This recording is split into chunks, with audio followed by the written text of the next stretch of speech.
Hello interwebs, I am Sebastian from investcomics.com and this is FFFIC. Here we are once again in the back of Famous Faces and Funnies and Get Your Fun On, surrounded by all this glory and a shopping cart full of more soda. The world is turning diabetic just knowing the shopping cart exists. Alright, let's get started because I gotta go. By the time you see this, it'll be after Valentine's Day, but it's actually the day before Valentine's Day. So I'm taking my wife out for Valentine's Day to see Louis Black live because nothing says Valentine's like a comedic rant. Oh yeah. Let's start things off just with, I'm gonna show off a little bit. Look at these. Oh, look at this. It's signed. It's not. It's. Oh, look at that. It's signed letter 44, number 1, the dollar edition, second printing thing. It says space, cool space, by Charles Soule. And then look, it's a signed Superman, Wonder Woman, number 1. What? Is that possible? Yeah, and then it's a signed Swamp Thing issue and a signed Red Lanterns issue. All signed because Aaron Hayland over at A Comic Shop had them in store. And Joe with no E, that's not his real name. It's not, but he doesn't have an E. And his name sounds almost like that, and I don't ever remember it because we always call him Joe with no E. He ran over to A Comic Shop and he got him signed. And Joe works for Humanoids. So look at that; it's very convoluted. From the back of Famous Faces, we sent the guy that works for Humanoids to get signed Oni and DC Comics in A Comic Shop. It's very convoluted. I feel like I'm dropping a whole bunch of names. You can just call me Lane Pitts from now on. But using the Charles Soule segue for a reason. Look, it was those Charles Soule. There's a lot of soul. We got I'm a soul man. Letter 44, number 4. So that's 444, which is 12. It's so good. You should be reading this series. It's the plot thickens. There's a conspiracy on Earth. They encounter the alien artifact in space. When someone's water breaks in space, it's a mess. It's even worse now that thanks to that Super Bowl commercial with no, it wasn't Super Bowl. It's the Olympics commercial with the Russian American in space. And they're drinking the soda, and they're chugging every time someone on the Olympics, another team does. And they're in like the space station, and every time one of they take, and then the one can they hit the bottle wrong, and soda sprays all over, and they drop. It's disturbing because I'm seeing the floating, droplets of broken water floating through, and all I'm picturing is a Russian and American astronaut racing each other to drink it all. So I'm disturbed. But this is really good. You should read this. She-Hulk, holy crap! Alright, now, when he's not writing 50 million books, Charles Soule is also a practicing lawyer, because apparently the man doesn't need sleep and is in fact a machine. The irony being his name is the giveaway. He can't have a soul as a machine, so he took one as a name just to kind of throw us off the track. But this was so good. First off, the Javier Pulido on art, it's already in that Hawkeye, Daredevil kind of zone as far as that aspect of Marvel Comics at the moment. But somehow, Charles Soule managed to write an entire issue, of which there is maybe three pages of what we consider standard superheroic comics. For the most part, it is forget everything you've ever seen in Daredevil. This is actually, lawyer wrote this. This is actually a dissertation in law. Alright? And more in, copyright proprietorship law than juicy, bloodthirsty case. But still manages to make it not only the most intelligent, but one of the most entertaining and exciting comics I've ever read. And it was so much better than I expected. I knew it was going to be good, but I didn't expect this. I literally didn't expect this, because even if I expected the greatness, I didn't expect greatness through wow, there's no reason. If you had described this to me my brain would say, really? I have no desire to read, but it was so awesome, and it is. So read that. Justice League number 3000 is none of those things. I don't hate it.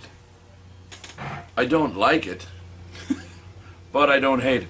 I am curious enough. I mean, it's given into Matthias, so you know, God knows I'm willing to keep shoveling, just keep shoveling benefit of the doubt all over it. And especially since they said that, you know, like, you got to get through the first 5 issues to find out what their deal is. They're not clones. Keep giving them. They're not clones, right? So there's something else to it. You know, Flash is still dead, although he is on the cover of a future issue. So I wonder if he stays as dead as I can't get my feet up on this. As dead as one would believe, but I don't know. Even their annoyance is starting to grow. We've already witnessed a smidgen of character growth in Superman, and even he and Batman have a little moment. Superman and Wonder Woman on the other. Let's just say they're not as lovey-dovey as in the Superman Wonder Woman, but there is potential here, and I'm sure that, you know, like I said, it's keep giving and James DeMatteis, so I'm willing to keep shoveling benefit of the doubt and keep reading it, but I know they have a plan, but I also know that Keith Giffen tends to be one of the most unapologetic authors out there. Not that anyone ever should apologize for something they write, but unless the name is Lundell. But you know, he's one of those where he will literally, you know, everybody says, "Well, I just write the kind of thing I want to do," and most of them are lying. Most of them, I just write the kind of thing I want to write. You know, it's about the art and the story, and it has to flow organically. But really, they have, you know, look what I did, you know, and they're lying. Keith Giffen goes, "No, really, I wrote it," and he never seems to take anything. You know, yeah, nobody bought that, so we ended it. You know, now I'm doing this. You know, he seems good like that. But I trust him, and there's a potential. There's a potential. It just hasn't reached it yet.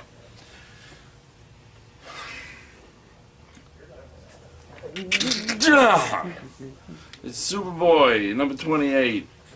Marv Wolfman, why do you do this to me? First off, I know I'm not going to like a book when I open it up and there's freaking Harvest. Somebody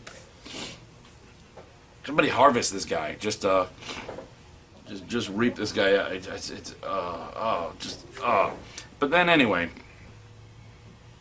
there's moments of almost humanity for Jonathan Kent, who you figure that there's going to be those moments because they're probably not going to keep Superboy as a potential villain. So if they're going to keep this Superboy, then he's probably going to get heroic down the line. But he's basically building an evil legion of superheroes. He's in the future, the Bartor future, and he's met is it Skiz? Is that her name, or is it actually Schizo? I think it's just Skiz. The Schizo, who's a telepathic. All right, but now they let out 2 other. You know, there's this whole origin, the whole convoluted of people trying to build metahumans and blah blah blah. But they let out 2 companions of hers to help them along the way. One is called Lodestone, and he's got these like rocks in his shoulder and he's like, you know, he's magnetic. And the other one is called something silly. They are Lodestone and something. Where is it? Where's his name?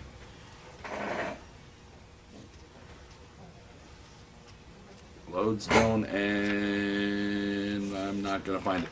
But regardless, Lodestone and something like, you know, like I'm gonna say something like Bolt or Jolt or something, and they're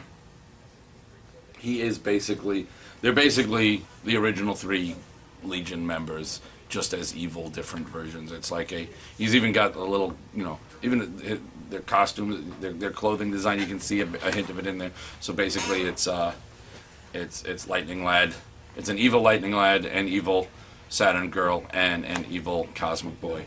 In the immortal words of the horse from Ren and Stimpy, "No, sir, I don't like it. Don't like it at all." Revolutionary War, Death's Head 2. So great, yes. Is Death's Head and Death's Head 2 working together? Because they're from separate parts in the timeline, so Death's Head is trying to save Death's Head 2 because that's his future, even though he doesn't understand how he gets into that body. I was done because Death's Head is done so well. Well, the art is the art is Nick Roche, and it's written by Andy Lanning and Alan Coswell. So Death's Head is so spot on, perfect, that I have never been this happy in my life. He's drawn just like he was, straight after those expressions. I mean, nobody has done no one has made Death's Head look this good in like the last 10 years, 15 years, 20 years. They even tie in with the Death's Head 3.0 that nobody read. Because it was hard. But they got him in there as like the new evolution army of Death's Heads. So there's like Death's Head and Death's Head 2 versus an army of Death's Head 3.0s. It is so great. It is so great. And also it is so great.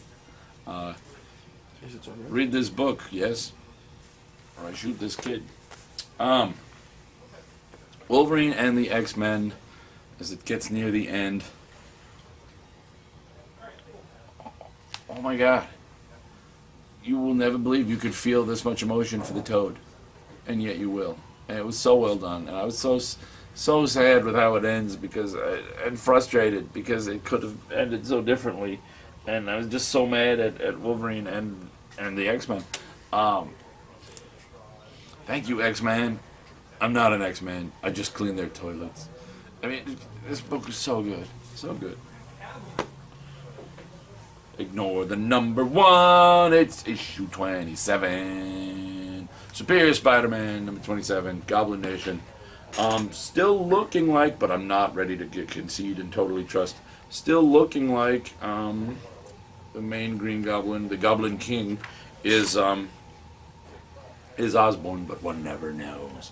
I'm loving this. This is a great way to go out. Peter's having a little trouble in the memories. He tries to do a little reverse thing and pop into one of the Doc Ock memories, and loses his. He's like, look, I've only got 31 memories left. There's not enough. Doc Ock has all his memories. Peter Parker has only 31 memories of being Peter Parker. And he's now lost inside the memory of Doc Ock. But hopefully he'll pop out of that with some insight. We know he's going to pop out some way or the other because we know he's coming back for the end of this series and the beginning of Amazing Spider-Man. We also know that Spidey 2099, who's in here, Steve Wacker teased on his goodbye note in his little editorial blog. He teased that there's some a new Spider-Man 2099 series going. Will it take place in the present, his past, where he's currently trapped? I don't know, but I'll read it either way. And yeah, Estoy bien. All new X-Men, so good. Oh my God, Bendis is just killing it on this.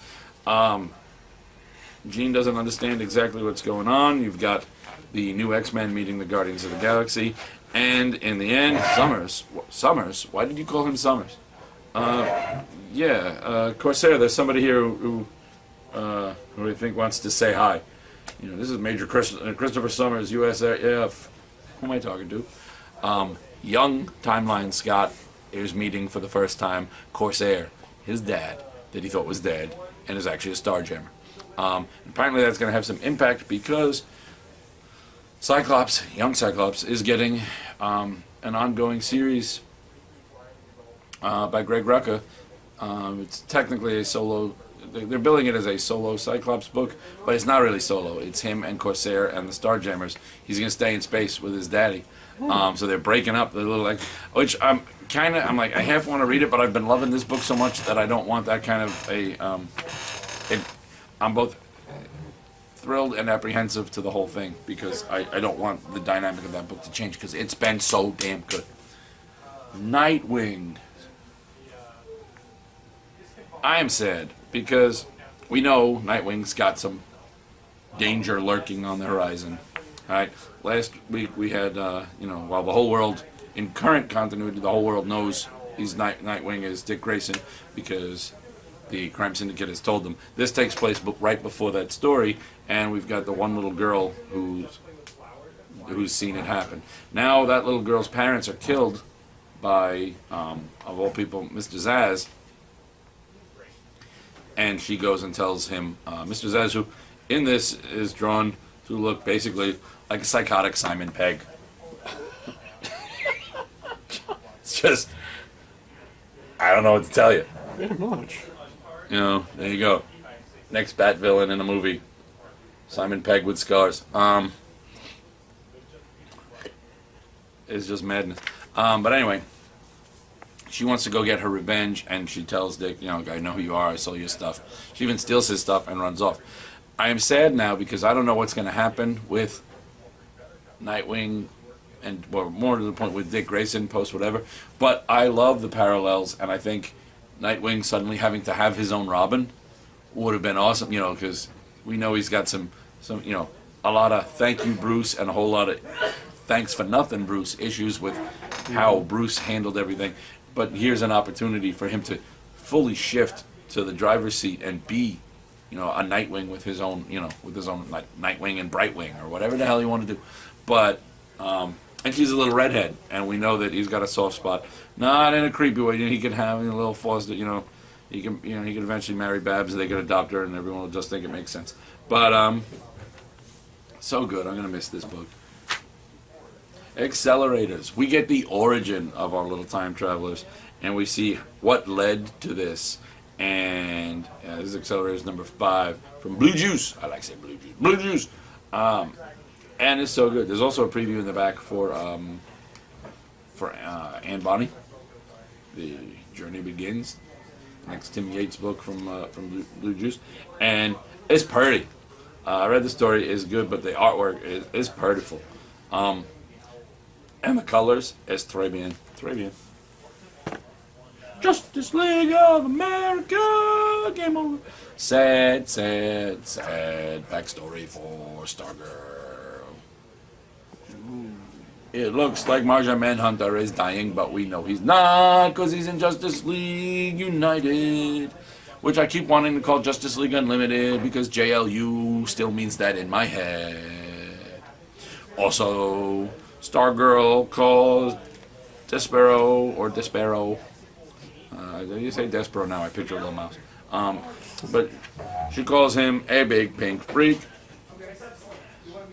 And, you know, it's her origin is, while it has some sadness to it, and by some I mean a lot, that sadness defines, she's like, she had a choice. She could have gone all dark, gritty, and Batman-y, but she didn't. Instead, she became more hope than, you know, dour, grim, and is good. I like it. All new X Factor number 3 says, Jared, pick up the damn phone faster. He's not listening, but it's saying it. All new X Factor number 3. Let me go first, Lorna. I'm their freaking king. Serval Industries gets their computer hacked, and it's traced to a weird island that is not on any charts. Turns out to be the secret base of the Thieves Guild, which team member Gambit happens to be in charge of.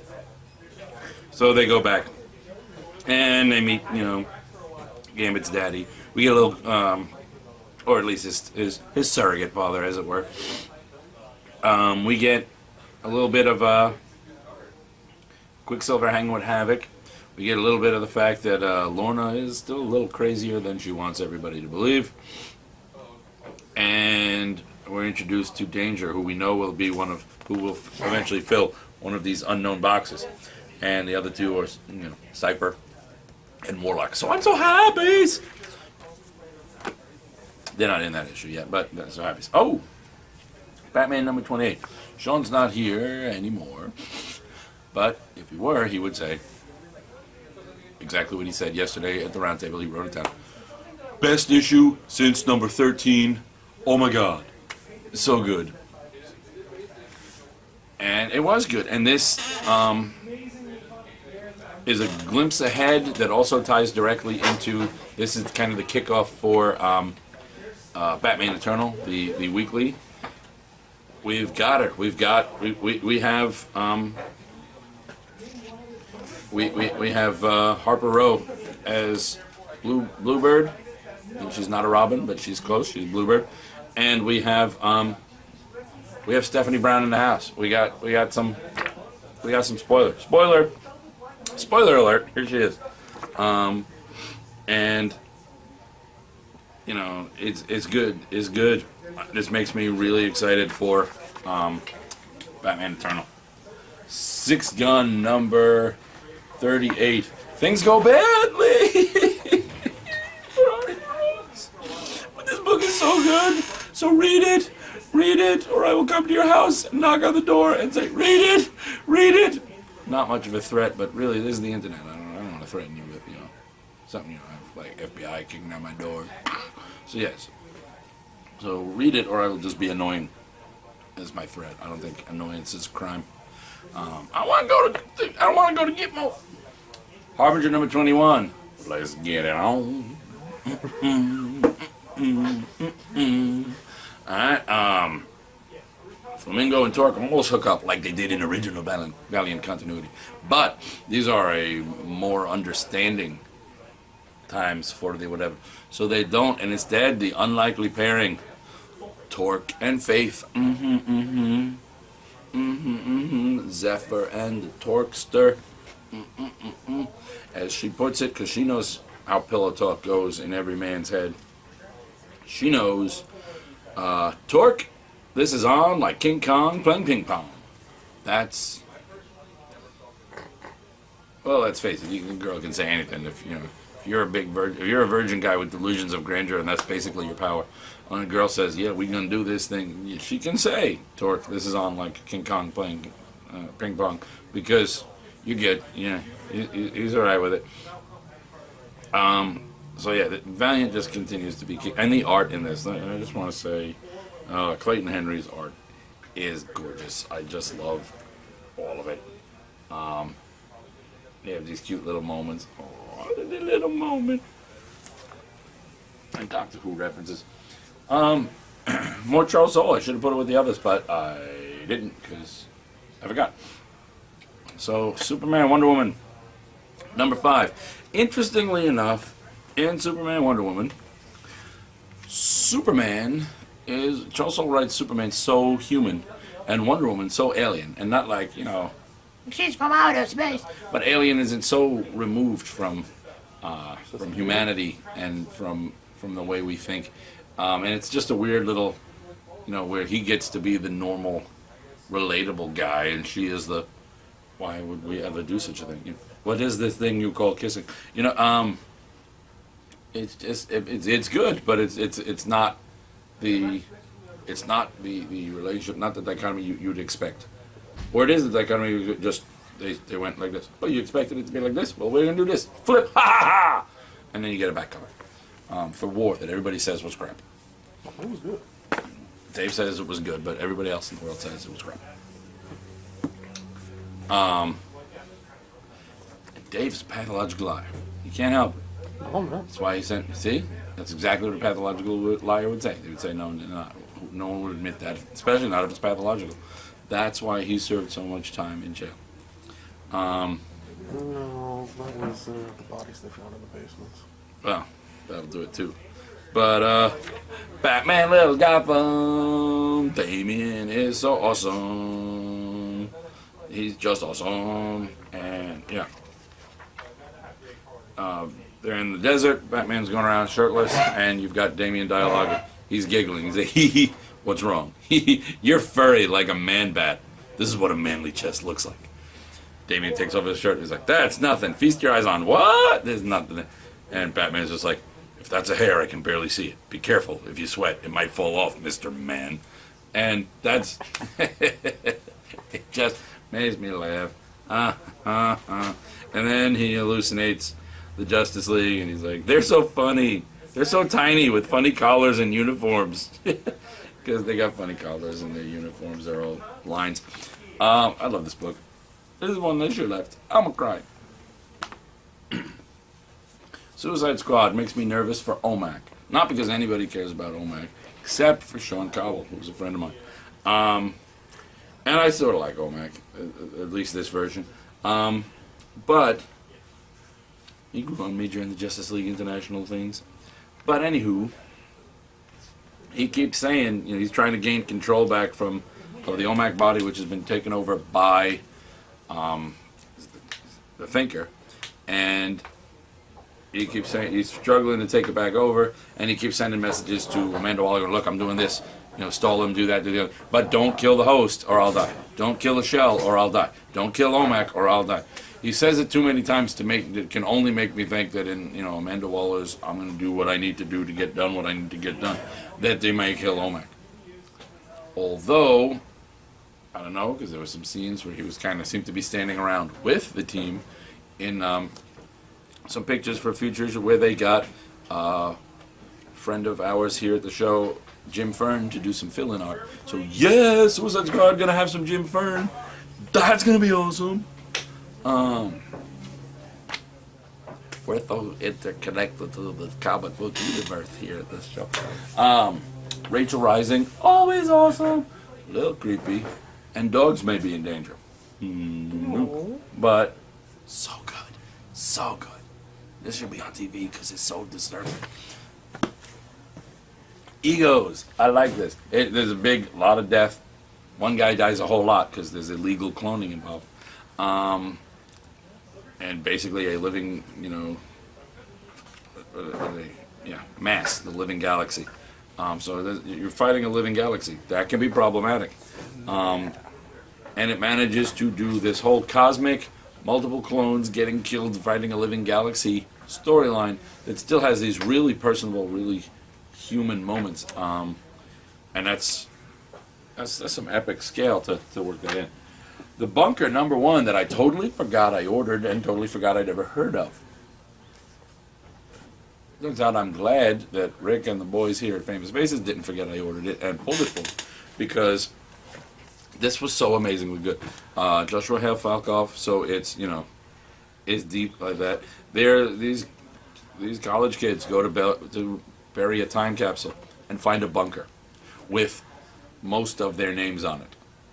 And in it are letters and pictures and things to them, from the future, talking about half kind of saving the world, half kind of destroying the world, and about how they led to a destruction that may or may not be necessary of society and this whole apocalyptic scenario. And now they're reading these letters and some of them thinking it's fake, some of them knowing it's not fake and wishing it was. And already the relationships between these characters are in a turmoil now, and it's just really good. And I have to say, Joe Infernari, how do you say it? Joe Infernari illustrates, colors, and letters this book, and it is gorgeous. It is this stylized,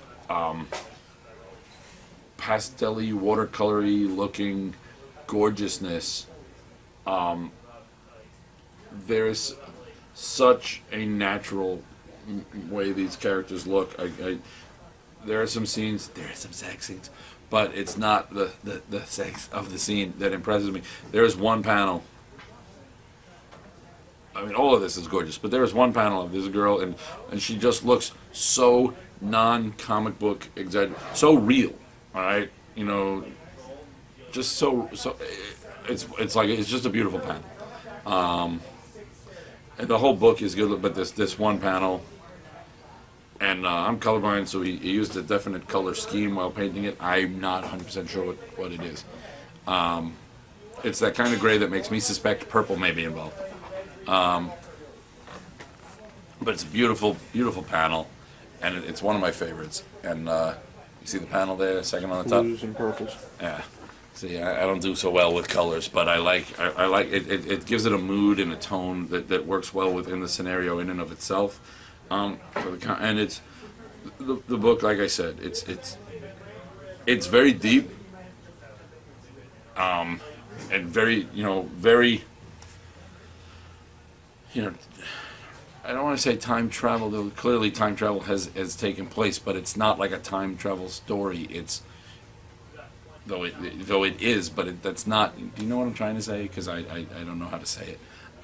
It's really read this. Just read this. I already want to trade because I know this is going to be one of those things that's great to read, but better to read altogether. And it's beautiful. The Royals, Masters of War, by Rob Williams and Simon Cole. Much like, I should have grabbed a copy. I meant to. I was going to grab a copy of the shelves of my my comic that's on the shelves here and in not many other places. Which is Allied Forces, which is a World War II superhero comic. Much like in my world, where the heroes held back a bit because they're like an arms race. They're an arms race here. Only royals have powers, and they've stayed out of the war because once one side's royals get involved, then the doorway is open for every royal.